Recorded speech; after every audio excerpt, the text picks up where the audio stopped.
Properly. Okay, there it is. All right. Well, welcome to Dee's Practice Pod. Today I have Napoleon Revels-Bay. Did I say that correctly? You sure did. Okay. He is a music educator as well as a player. As you guys know by now, I like to try to have guests on that have different experiences than I do, and he certainly has.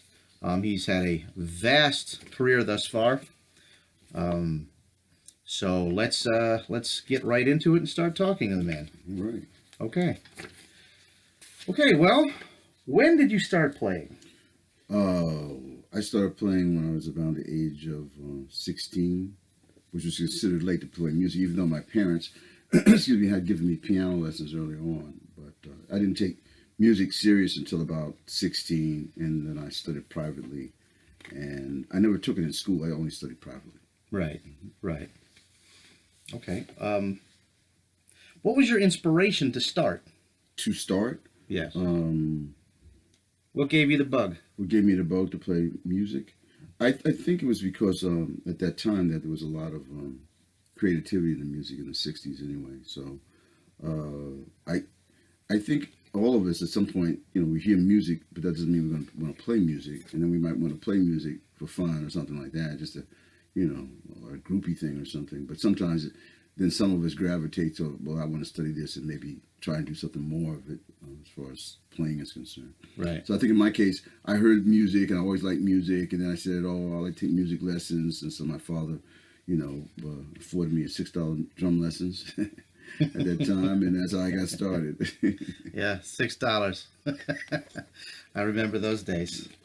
Well, mine started, I think, $11. But I think it was, I don't even know if it was an hour or a half hour. I don't even remember how long my lesson was, at that point. But that's how I got started. Well, back in the day, it probably was a little looser than it is now. Now it's more, a lot more stringent. And, I took lessons from Al Miller for right, you told me, yeah, Al, 17 years approximately. Wow. And, well, he had that real strict German work ethic thing, so he got you down to the last minute, and And I studied with Charlie Perry. Right. Who, Perry, he was a real nice guy. I always liked going to Perry's house, and it was always fun. He was always grinning and, and laughing and a little bit and carrying on. And so Perry, I guess, at that time I was in high school and I always knew about certain musicians, but then it was through him that I sort of honed and, studied the styles, I guess, of the musicians that he liked at that point. And he was writing the books. But we always heard both sides of the coin. I mean, and then when I started playing, I was playing pop music. I was playing, some R&B. But I always liked jazz. So it's between the jazz and the R&B situation. Right. It's good to be able to connect with a teacher. That's what you try to do with your students. Yeah. You try to have that personal connection, because you feel, firstly, you'll see them for longer. I personally like to keep my students until they go to college, if I can. I'm successful sometimes.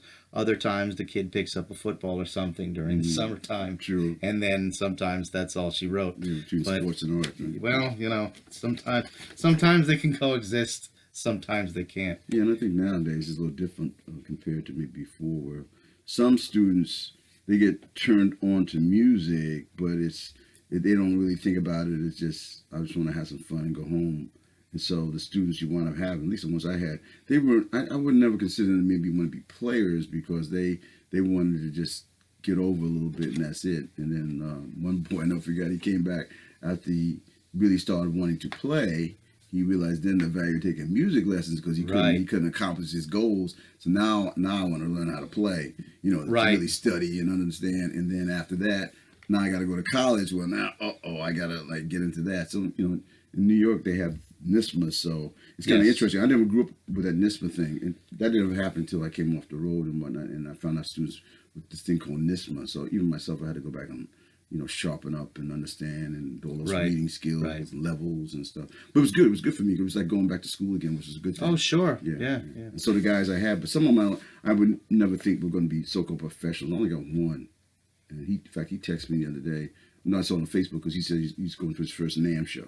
So I mean that's one out of maybe thousands, because a lot of guys get disillusioned or whatever. And I don't think the music industry, not necessarily is made for everybody, but they might not have the tenacity to be a musician like that. You're right. It's something that it's got to be a live or die thing. Yeah. To really. And sometimes you might be dying. You say, "Oh no, Mom was right. Oh, son, that's nice, but maybe you should give yourself a job." Yeah. Well, yeah. I've never had a student where their parents didn't have a plan B for them, even if they did have aspirations. You know.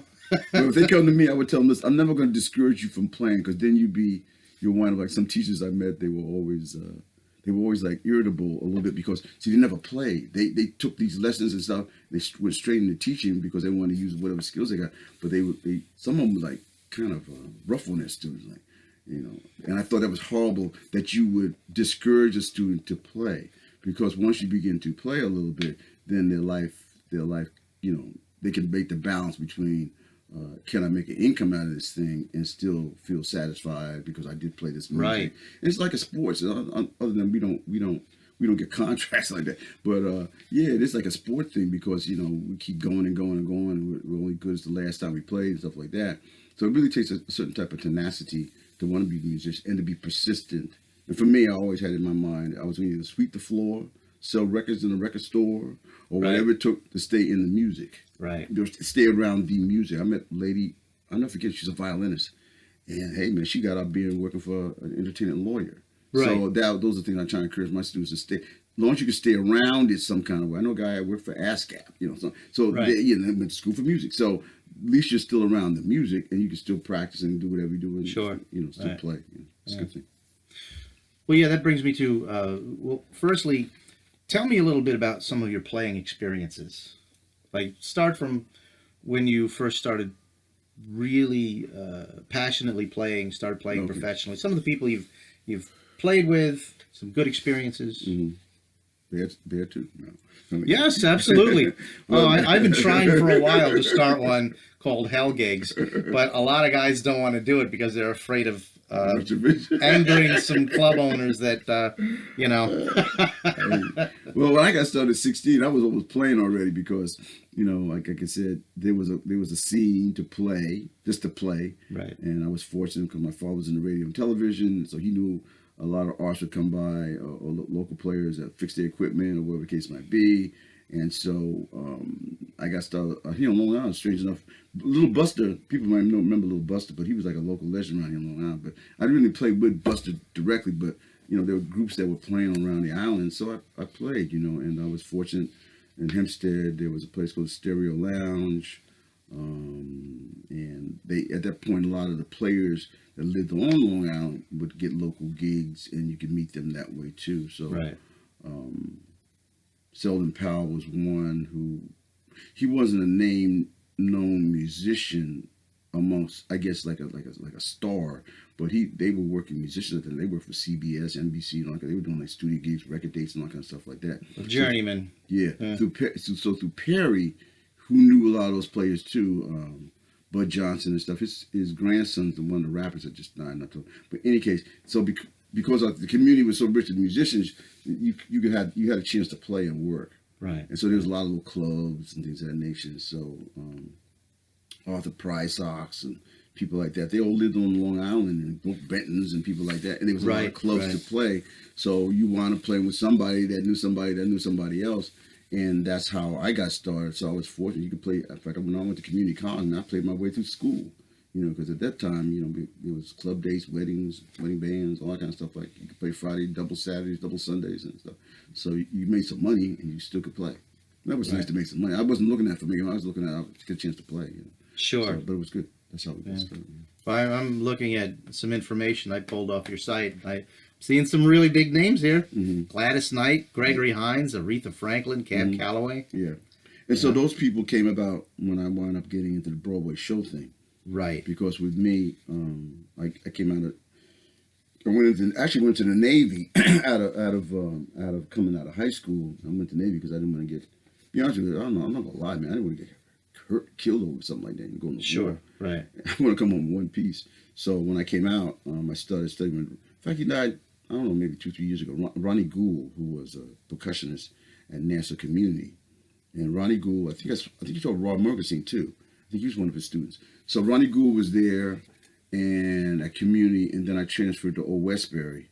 And through Old Westbury is how I met Warren Smith, who I honor today, because Warren and them, they were like your friends. They were my teachers, but they were like my friends. Yes. And so he was like a father to all these percussionists and players and stuff. Right. So through him, I met Max Rose, Boom, all the. And Warren was teaching at Old Westbury, where I went to. And then at the same time, he was playing full time. He was doing Broadway. He was one of the original Broadway players on West Side Story when he got out of college at Manhattan. Right. So he had, the city at Studio Wiz was where I met all the players at, because they have rehearsals there, all this kind of stuff like that.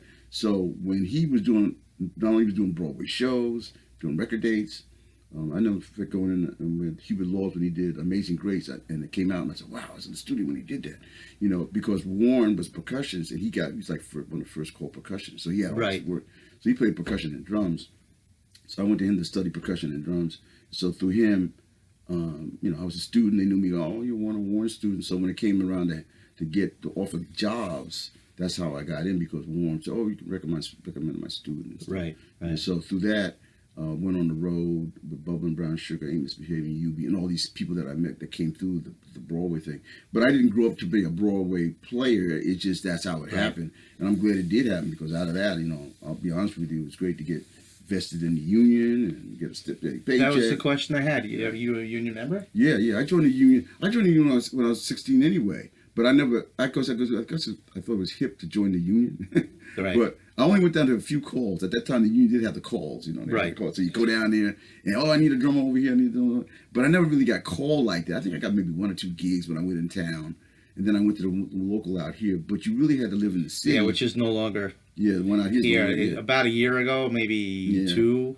Yeah. So when I was planning on joining, I went down there and it's all gone. Gone. Yeah. So local. Now you got to go to Manhattan. Yeah, local 802 again. Because us living on Long Island was much different if you're in town. Right. But I found, and I never did, but I found the advantages. You really need to be in Manhattan, because you could roll out of bed and see all the guys you read about in the magazines and books, actors, actresses. They're all over the place because everybody's in the city.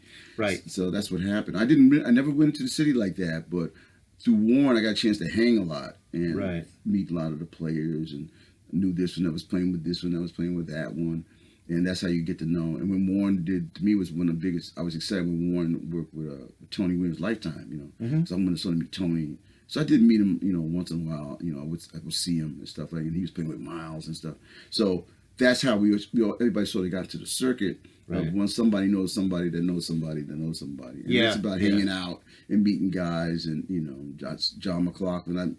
I met Billy Cobb in the studio. And he said, "Oh yeah, man, I'm playing with this band tonight on my father's place. First time we're playing, it's my Vision Orchestra, right? So I go in there and I say, oh wow, and I'll never forget it. Into Mountain Flame was their first album they made. I was there when they played at my father's place. Dun, dun, dun, dun, dun, dun, dun, dun, dun, dun. When there was a real serious scene still here on the island. Yeah. So I saw Billy. That's how I met him. Then I just saw him last year at the NAMM show. I was told him how we met at the NAMM, and I told him how I met. But he was doing a lot of record days and sessions and stuff. So because everybody was doing something, so you could meet all the players. And there's a lot of record dates going on at the time, so you could meet a lot of players. It wasn't.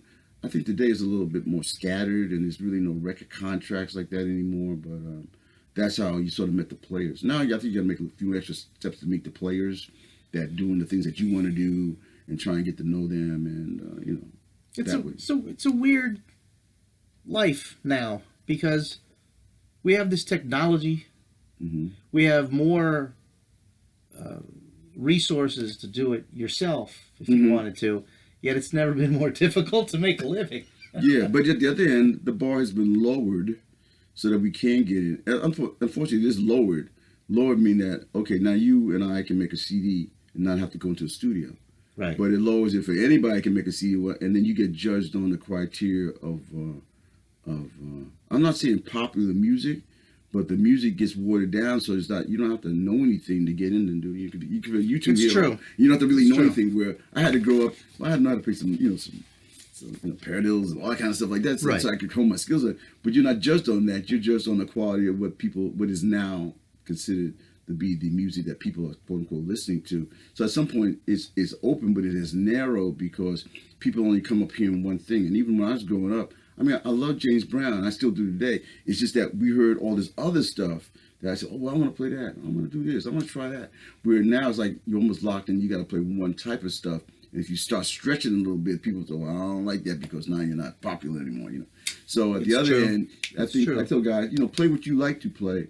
But as a player, really, you're not going to have a good palette of music to play with. It's like an artist. If I'm only got one color, which is green, well, nah, you don't have green stuff. But maybe you say, well, I want some blue, I want some orange, I want some yellow. So that means you go listen to different stuff. And I'll take a quote that I learned really from Miles. He said, I don't have to know how to play country western, but just listen to it.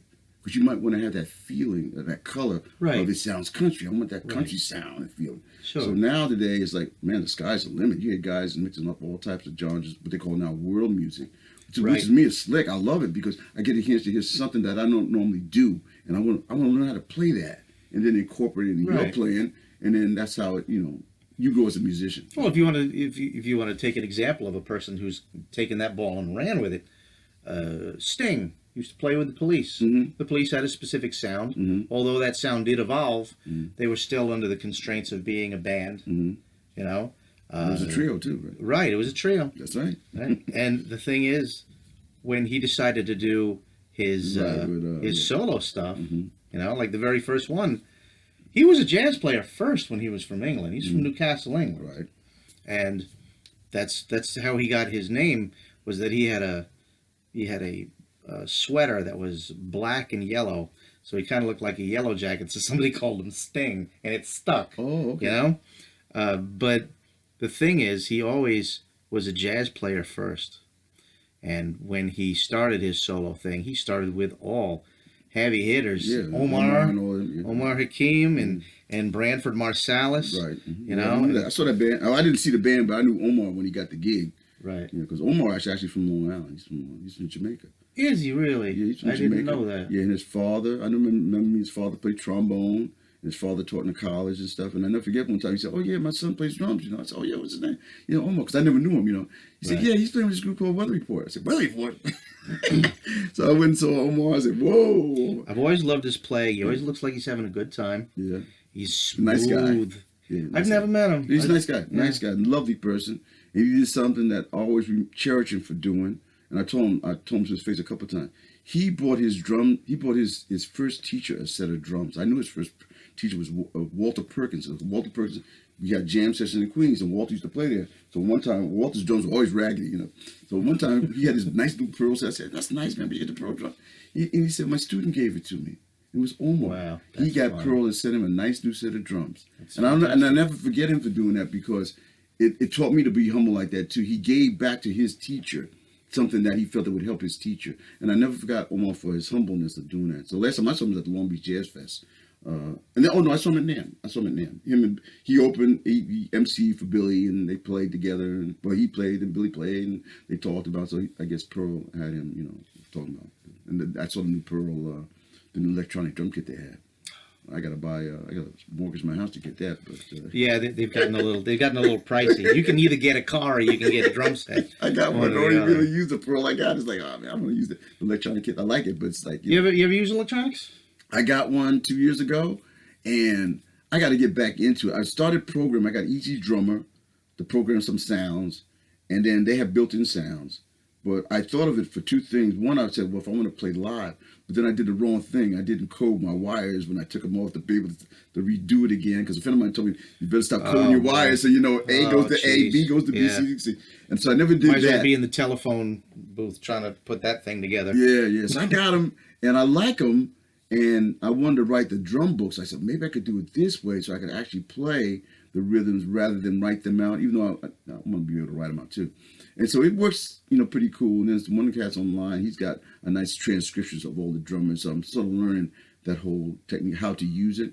Plus, playing percussion, I wanted to use it for, because I got the hand sonic. I only took it on one gig, and I sort of felt okay trying to play it like a conga player and a cowbell player or something. Right, like yeah. Yeah, I got that one, and then you can hook that up there too. So yeah, I like the electronics. It's just trying to figure out how to incorporate it in what you do, whether it be live or studio. I think for me, it's more of a studio thing where I ain't got to worry about overheads, none of that. It's everything, ambience and stuff. I got it right out of the drum kit and making it sound like a real, quote unquote, real set of drums, so that a set player can say, "Oh man, that's not real. That's digital." Well, they've come a long way with it. They sure have. When I first got married, I got married in '93, and You're a young guy. I'm younger. I bought a set of Roland TD7s when they first came out. Wow. And they were so revolutionary when they first came out that anyone who was even on the fence about buying a pair of these, Bill Messinetti, who used to run the electronics department of the Long Island Drum Center. So I know Bill. Right. Yeah, man. Yeah, He's been in a in while. Pennsylvania now, I guess. Oh, he's in Pennsylvania. Okay. Yeah. Wow. When he was at the Long Island Drum Center, he had a rep actually do a clinic for anyone who was either had already purchased or was considering purchasing That's good. these drums. So the first ones were really set up specifically for portability. Mm-hmm. So it was the brain was about the size of a pull-out radio from back in the day, and everything ran off this rack. They were all just the smaller rubber. Yeah, the little rubber. So you literally could take your whole drum set in one hand. I had a piece of masonite. I put all the pedals down there, and I just attached them all to this thing. So, look at this. It used to take me half an hour to an hour to set all this stuff up. And then it was just take it off stage, and then that was it. So for that aspect of it, it was great. I think the world's a little bit more ready for it now. Clubs on Long Island, not ready at all when I went there, because the big problem was they really didn't have any amplification for us. I mean, they had the PA. So that's great, but that's going out to the audience. You couldn't hear it yourself, That's right. So they didn't have like a little wedge like the guys playing guitar in the front would have or anything. So you had to bring your own amplifier so that you could hear yourself. Well, here's the problem. They would send, from the board, they'd send a direct box back to you and plug into your amp for you. And then they would subsequently blow out your tweeter within the first 5 minutes. So now all you could hear is boo for the rest of the gig. So your recourse was look like a tool and have a big pair of headphones on, because they didn't have those little behind the ear things that they have now. Or go back to lugging around all of the stuff that you did before, which is where I went back with it. And well, the whole reason why I got them though was not for gigging. I got them for practicing. Because when I first got married, I had to move into an apartment. You needed to, yourself, drums are not conducive to apartment living. It's just not that. I didn't know that. You sure? Oh boy, I'll tell you. Funny. But yeah. So you've had an illustrious career. When did you decide? I know I came into teaching about 20 years ago. I for a long time resisted teaching, even though Al Miller, for the last couple of years that I was taking with him, he was teaching me how to teach more than he was teaching me how to do anything else. So what was when did you decide that you were going to teach? Circumstances were basically we were doing, when I came off the road, I wanted to, I met the guys at Long Island Drum, and they invited me, well, did you want to teach? So they taught me how to teach, set up schedule and stuff like that, which I didn't know anything about that. And I was looking at it as a form of making finance and still being able to play. Right. So the playing went down. There wasn't a lot of gigs or whatever. And so I wound up teaching, and then I wound up doing the arts and ed at the same time with a gentleman named John DeVole that had a company called Arts Horizons in the city, because I was still trying to sub and do things on Broadway, to make some finance. And then I was private teaching as well. So that's how I got into the private teaching, and I learned how to put schedules together, and I was going door to door. I wasn't teaching at my house. Later on, I tried to coach people to come to my house, but I found out I could do maybe a little better on the road. And I sort of grew into having, getting students and things of that nature. Right now, I have maybe 2 students, which is more than enough. I'm not really teaching full-time like that. I don't know if I want to worry about full-time students as much anymore because, every student is an individual. Right. And unfortunately, they're under a preconception that you just come to lesson and you go home. So in between lesson, you don't do anything. It used to be like way on the road, man. I used to almost fall asleep on the students. It's like, because it's like, here we go again. They didn't practice. So, but the idea was to motivate them to practice, right, and to play. So, and I would tell parents, the motivation should not come from me. It should come from your son or daughter, and all I'm trying to do is implant it in them that they want to practice and play. And then I found out how to divide the lesson up. So it was rudiments, reading, and playing. So within that, and even in the playing, I would have them start with what they like to do first, and then from there we can go to other things. Right. Yeah. Yeah. I found out when I was teaching piano lessons too. You can't really teach them something that they never hear and see or like, or other than when they come to you. Right, because they're not really going to be inspired to do that when they get home anyway. Right. No. And then I tell parents the same thing. I don't care if your son doesn't practice what I give him, but as long as they go home and play something. Like they listen to the radio when they're tapping at night or whatever. Right. At least they see the interest is there. You just got to get them to understand that the system of playing will help you become a better player. Sure. Yeah. And then I study along the way too. So. It's all balance, I've found. Mm-hmm. Like for example, you discussed Nisman, and I've been coaching people for NISMA for a long time too. I've had some people for an all-state audition got 100. Wow. Had a number of kids go to all county. Yeah, right. Stuff like that.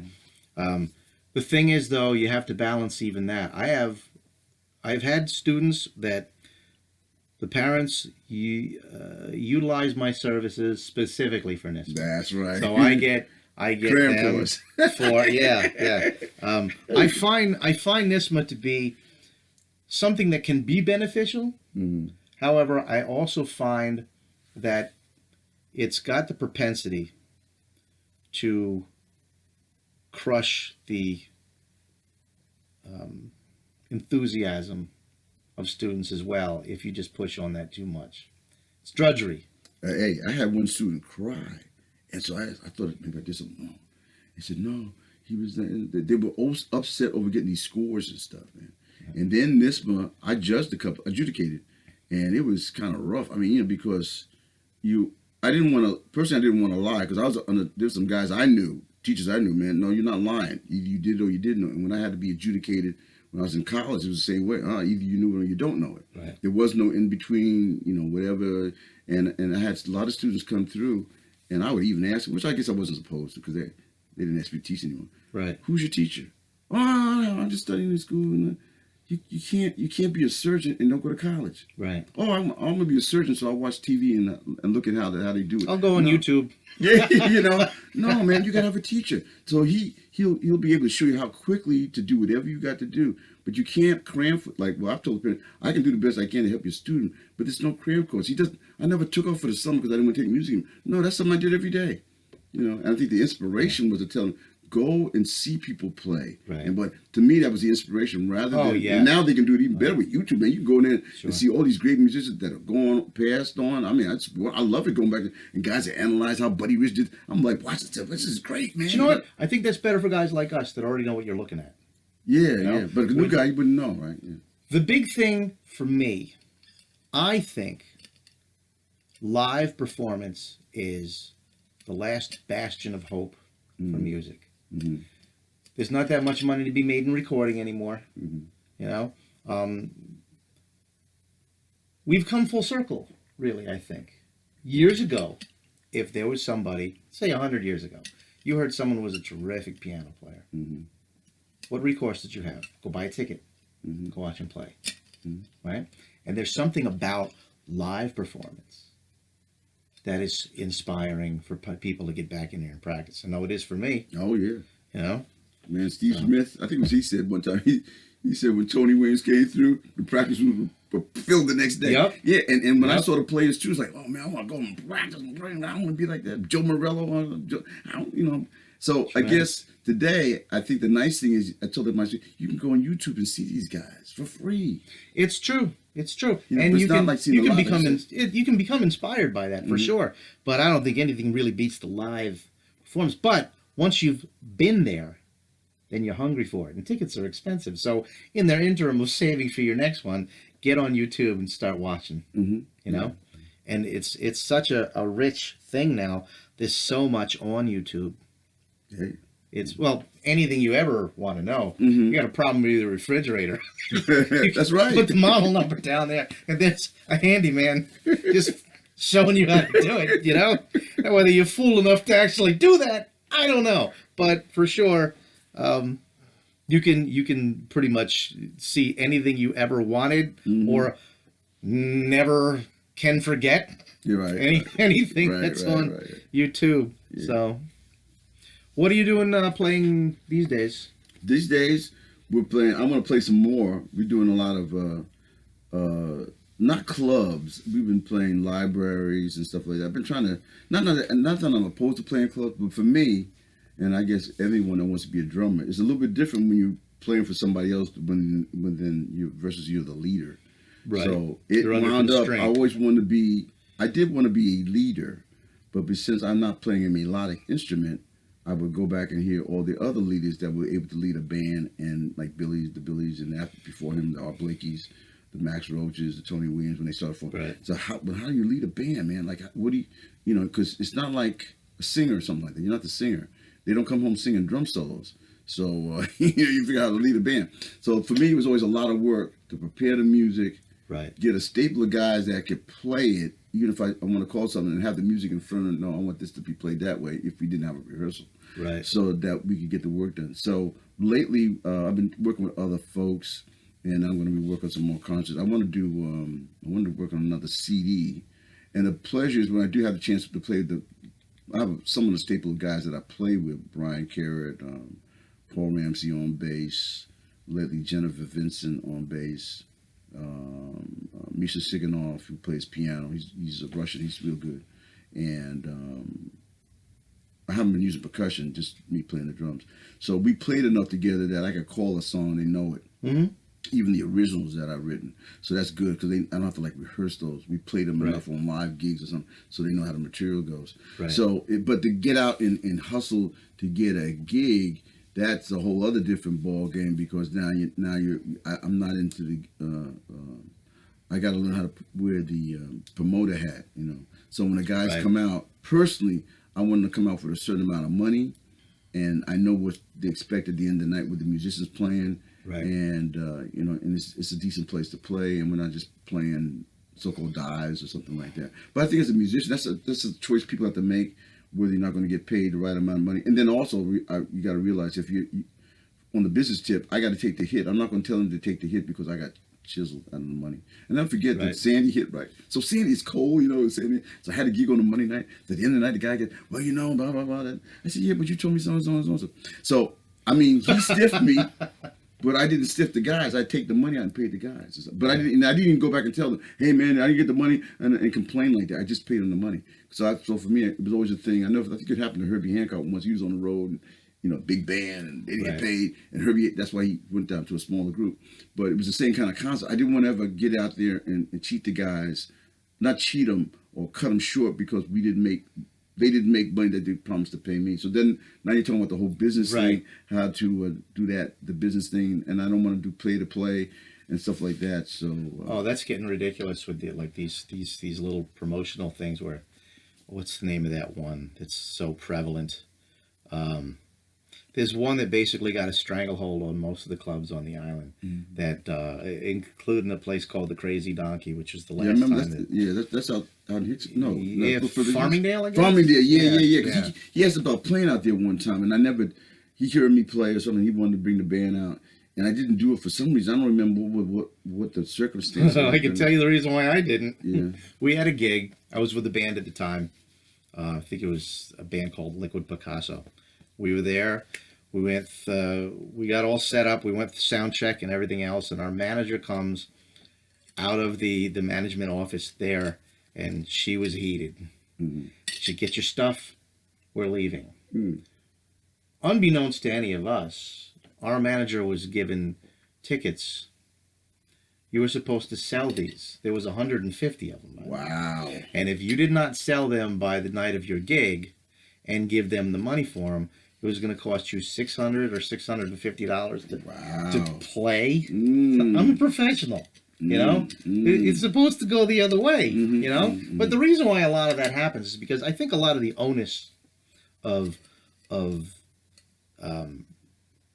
performance is now put on us. It used to be years ago, even if in the city, 2 o'clock in the morning, you're playing, there could be someone in that crowd that might just offer you something because there were scouts out there.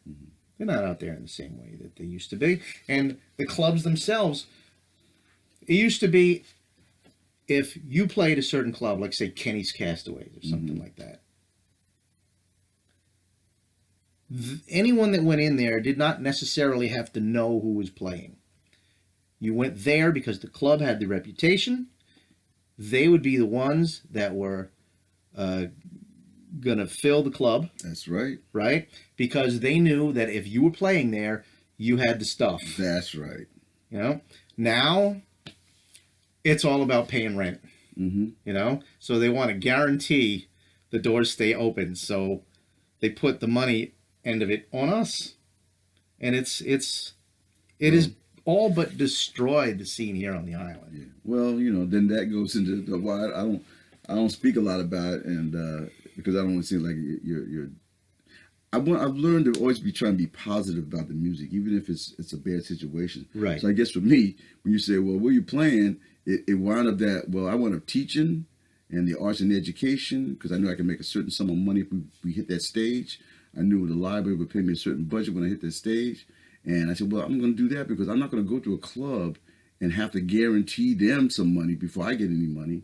Right. And then the old adage was like, well, then, you know, I think it was floating around YouTube one time. They would say the same thing. Well, you don't go to Macy's. And Macy's said, well, you're not going to get paid. Depending on how many people bring to the door, you know, you got to bring your friends in. It's insane. Your friends can't support you. So once in a while, I have done it for other people, but they always guarantee me some kind of money at the end. And I did the other day. I've done the same thing where I've gotten money independently of anyone else because I was filling in for someone. So. Yeah. So I did one not too long in the city for a woman friend, and she told me this daughter thing. I said, oh man. So she paid me, and I didn't have to bring anything, which was nice. So all of my sticks and cymbals and I think my snare drum. So that was nice. And she paid me well at the end of the night, but I know she took a hit because there wasn't a lot of people there. But I think the problem is that the musicians at some points will have to learn that and that goes back earlier what we were saying before. If you get into it as a hobby, then I can see, and I've worked for guys that do it for a hobby, and they wind up with doctors and lawyers and etc. Right. So when the guy calls me to do the gig, and I realize he's a dentist, so I told him how much I want. Well, we can't pay. Well, look, he's a dentist and a doctor. I mean, if I went to a dentist or a doctor or a plumber, hey, man, the plumber, especially the plumber, he was the one that told me about, oh, boy. Remember the value that you're worth. That's right. He came to my house. I didn't care if he had a degree or not. And he charged me, he thought I had money under my pillow. Like, just to give him thousands of dollars. I said, whoa, you know. So I learned, and I was telling my wife, as a musician, you got to think the same way. No, this is what I'm worth. I'm not trying to cheat you, and I don't want you to cheat me.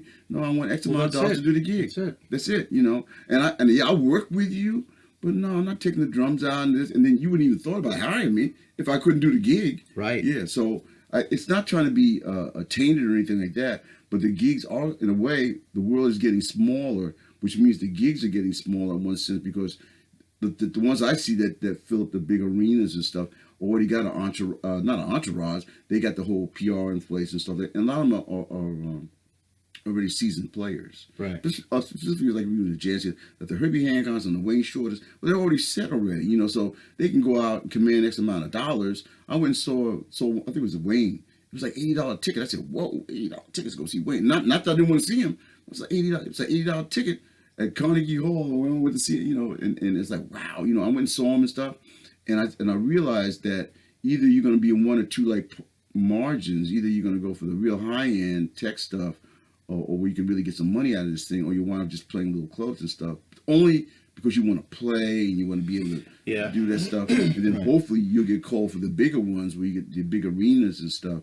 But there aren't that many I guess there are and there aren't as far as as far as players are concerned, superstars, because it all depends on what genre you're playing. So maybe, country and western, they use musicians. So hip hop, they're using some musicians, but not like it used to be. R&B maybe, they use some musicians, So again, live, a lot of it's machine when they record. That's what I'm saying, And then they're not even the same players on the records on the line. It's just not fantastic to see one person on stage. That's sure why, isn't. It sure isn't. And so now you're talking about an arena budget, a Madison Square budget, Yeah. And sometimes I can't even imagine that. Like, this is like, thousands of dollars or whatever. But hey, man, if you're in the music business, I tell my students, you got to be prepared for the ups and downs, the lows and the highs. Right. And don't ever get discouraged and think that you're not worth anything because it didn't work out. Because, it happened to me a couple times. Like, I felt like, oh, man, I'm not worth anything. I got fired or this and that, whatever happens. And then you start doubting yourself. Am I okay? And like, again, I read articles about guys how the band broke up. And it's like it hurt them so bad and they tried hard. And so you try and meet the ones that have been in it long enough. And most of them, if they're honest and nice, they'll let you know about that, man. Don't ever give up. Don't ever think that you did bad again. Just keep out there plugging and doing it.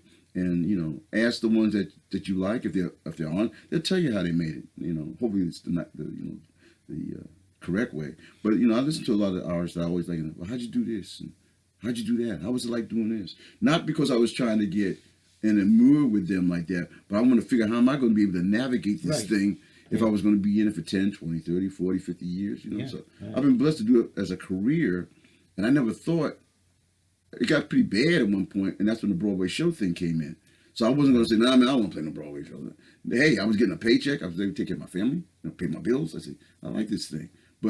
And the only bad thing I did is that I didn't stay active trying to get gigs when I didn't have any work. Because then, I thought you were doing a Broadway show. Yeah, you fall off network pretty quick. Yeah. So I found, keep networking. Like you don't have. Right. In fact, some guys don't even tell them you got a steady gig because in their mind say, we got a steady gig. He don't need to come out here and work. Yeah. Right. So I've learned that. Don't say it about like you don't need work. No, call me, man. You live on Long Island. Call me. Let me decide whether I don't want to go in Manhattan. Right. Don't say, well, you live on Long Island and it's too far and you don't want to do. No. Let me decide. Sometimes you can't say Long Island to begin with.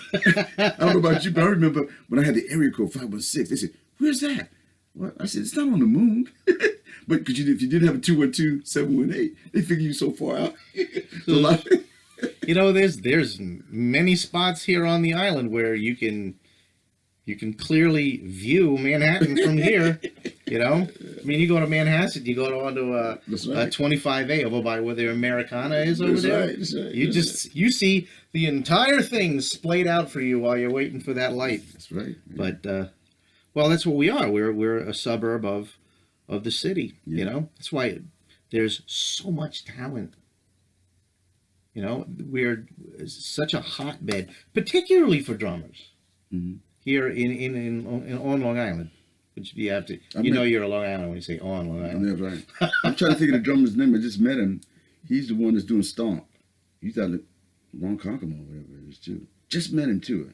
And we were looking at each other and I said, I think we met before. I can't think of his name. I have to look at his name, but he's doing Stomp. But he's out here from Long Island. Really? So Stomp came out here to, where did I go see Stomp? Out in Suffolk County. And I wanted to go see the play again. And so it was nice. Yeah, it's a little bit more downtown now, right? Stomp. They've been going for years, man, at the Orpheum Theater downtown Manhattan. But the one they came out here and did, they did one out here on Long Island. They did for 2 days, and I wanted to go see the show again. Well, they might have done it at. They do a lot of it. Suffolk County. It's in Suffolk. What's in Suffolk? Oh, okay. It was Suffolk County. I thought it might have been a Post. No. I'm surprised too. Yeah, no, they were out in Suffolk Patchogue Theater. Okay. And so I went out to the Patchogue. Right. I went out to see him at Patchogue. I love the show because it's all about rhythm. Right. And actually, they were one of the ones that gave me some ideas when we started in the arts and education thing. I wanted to put some rhythm things together and figure out how I could exploit that. And we wound up getting bucket players. I wound up getting a bucket, being able to teach bucket playing. But, that's why I thought it was still around. I was confusing that with the Blue Man Group. Yeah, the Blue Man too was still playing too. Yeah. So Blue Man came out. Right. Stomp, Tap Dogs came out. Right. And so all these, which is great for us, it was rhythm shows. They were based on rhythm. I was trying to find this guy's number. No, I got it on my phone. it was based on rhythm. So what was nice about it was, as a drummer, that was great. That was good for the rhythm section. And then when drumline came out, I had students because they wanted to play like drumline. Oh, yeah. And drumline, he wasn't really playing. It would have been nice if they picked someone who knew how to play drums. Yeah. I mean, I tell my students is, listen, what you got to do is, if you ever want to know if someone's playing, you got to see the face and the hands at the same time. It's easier with a piano because this is this ginormous thing just around them, so you can't see their hands. But Nick Cannon's just going, yeah, okay, whatever. But I got students because they want to be like drumline. But to me, that was a good thing for the drummers and the drumming community. And now we got a movie based off of playing drums, and being a drummer or something like that. And Whiplash. What do you think? So Whiplash, that was like a horrible, but Whiplash and stuff like. But for what it was worth, if it maybe motivated somebody to see and want to play some percussion and drums, that's a good thing. Yeah, absolutely. That's a good thing. So Stomp was like that, and I want more students to see Stomp and get interested in playing rhythms and tapping and playing and motivating the art form. That's what's about, motivating the art form. So. Yeah. Well, you're a motivating guy. So, my eventual plan with this podcast is to include also playing. Yeah, man. And a video aspect of it. I'd like this to be something like almost like a self-encapsulated TV show about drums. That'd be and great. it's drum specific. Yeah, my great. podcast, and all you gotta do is go on there and see some of the people I've had on there, and you might know some of them. A lot of these guys are like journeymen from Long Island. I mean, I don't know if you ever knew Frank Bellucci. I know Frank a little bit. Yeah. Okay. Frank's a nice guy. Real nice person, personality and everything. He's got a lot of stuff going for him, Frank's good. Yeah, he's a funny good guy. Dude. Good He's dude. a funny guy. But you're in good company. I've had some good people, but I've had a tremendous time talking to you. I would love to invite you back again. Oh, man. Anytime you want to come back and play, that'd be great, man. That'd be great. That'd be great. Because anything that we can do to promote the art form of drumming, yes, it's the main thing. So hopefully, it could be eclectic enough, have a whole different people so they can hear a lot of different things, And the blessing I had for me, I think, was that for some reason I wanted to hear a lot of different drums and drumming. And so a lot of the players like Will Calhoun and them, they started like playing different stuff. And Will, Living Colour has always been to me one of the hippest bands. Yeah. They play. The legacy of them is great because they can play this and they play that and they hear all these different music. And now they got Living Colour that plays this type. Well, even within the same album, some of their songs are so different. I mean, you got like Love Rears Its Ugly Head. That's a tremendous song. You put that right up against that song Solace of You. That's the same album. At least I think it is. I'm pretty sure it is. But just... And he's experimenting. I like because he experimented with different styles. Yes. He used to think, first I saw the wave drum and stuff like that. So that's what we're doing now. We're living in a great age where we can get all these different sounds, and I don't have to own all these different instruments because now I can get them sampled, and now be able to play all these different sounds. So when I'm at the keyboard, I said, that's slick. I can sound like this. I can sound like that. I can sound like this. I sound like that. Right. Yeah. It's pretty awesome. Yeah. So I like when you're going back to the sample thing. I think that's what got me into it. Because being into electronics through my father, that I was never opposed to the whole digital media that now we call digital media, right? Where the whole electronic thing and come up with different sounds and allows one to paint all kind of different palette of sounds. And that led me to see. No, I want to hear this. I want to hear all these different types of music. So that I just wanted to be a part of me. So if I need it, it's there. I said, oh no, I want that Eastern sound, that Western sound, this kind of sound over there and there, and I found that to be, to me, more rewarding in the music. For me, and I think it will translate to the audience, they will hear something that they didn't hear before, because other than, you don't have to hear 2 and 4 all the time, just to elevate yourself. And hopefully, I'm talking about the young people in society. Right. Sure. They'll understand that this music is really universal for real, and you need to hear other types of music that will help you become a better person, hopefully. Absolutely. Absolutely. Well, thank you. Thank you so much. Well, thank you. It's been a tremendous interview. Again, I want to invite you back. All right, anytime. But this has been Dee's Practice Pad, and I've enjoyed talking to my good man, Napoleon Go ahead. Napoleon Revels-Bay. Yes. It's been a pleasure, sir. Thank you It's so been a much. pleasure. And before I go, can I say one thing to you? Yes, One absolutely. thing. There's enough.